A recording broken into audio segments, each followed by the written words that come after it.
കാസർഗോഡ് ചീമേനിയിൽ ഓടിക്കൊണ്ടിരുന്ന കാറിന് തീപിടിച്ചു.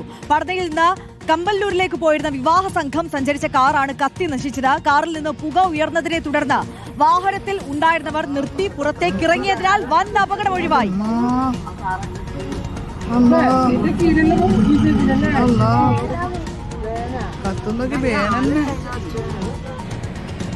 അരുൺ കൂപ്പറമ്പ വിവരങ്ങളുമായി ചേരുകയാണ്. അരുൺ, ഈ കാർ എങ്ങനെ കത്തി എന്നുള്ളതാണ് കരുതുന്നത്?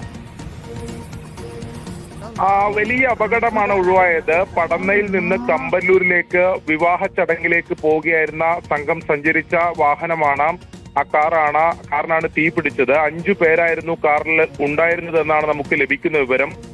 ചീമേനിയിൽ വെച്ചാണ് ഈ കാറിന് തീ പിടിച്ചത്.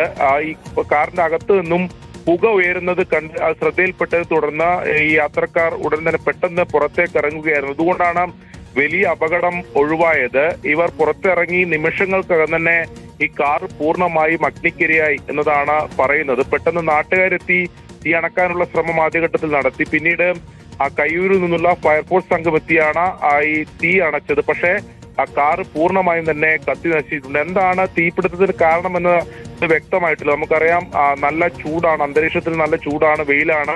ആ രീതിയിൽ പലയിടങ്ങളിലും ഇത്തരം അപകടങ്ങൾ ഉണ്ടാകുന്നുണ്ട് എന്ന വിവരങ്ങൾ പുറത്തു വരുന്നുണ്ട്. ഈ ഓടിക്കൊണ്ടിരിക്കുന്ന കാറുകൾ തന്നെ തീപിടിക്കുകയും കത്തിനശിക്കുന്ന സാഹചര്യങ്ങളൊക്കെ ഉണ്ടാവുന്നുണ്ട്. വലിയ ജാഗ്രത പുലർത്തേണ്ട, യാത്ര ചെയ്യുമ്പോഴൊക്കെ ജാഗ്രത പുലർത്തേണ്ട സാഹചര്യമുണ്ട് എന്നതാണ് ഇത്തരം സംഭവങ്ങൾ എന്തായാലും സൂചിപ്പിക്കുന്നത്. ചീമേനിയിൽ ഈ സംഭവത്തിൽ കാർ പൂർണ്ണമായി തന്നെ കത്തിനശിച്ചിട്ടുണ്ട്. ഇപ്പോൾ സൂചിപ്പിച്ചതുപോലെ തലനാരിഴക്കാണ് യാത്രക്കാർ രക്ഷപ്പെടുകയും ചെയ്തു. ഓക്കെ, അരുൺ കൂപ്പറമ്പയാണ് വിശദാംശങ്ങൾ നൽകിയത്. കാസർഗോഡ് ചീമേനിയിലാണ് ഓടിക്കൊണ്ടിരുന്ന കാർ കത്തി നശിച്ചത്. എന്തായാലും യാത്രക്കാർ ഉടനടി പുറത്തിറങ്ങി ഓടി രക്ഷപ്പെട്ടതിനാൽ വൻ അപകടമാണ് ഒഴിവായത്.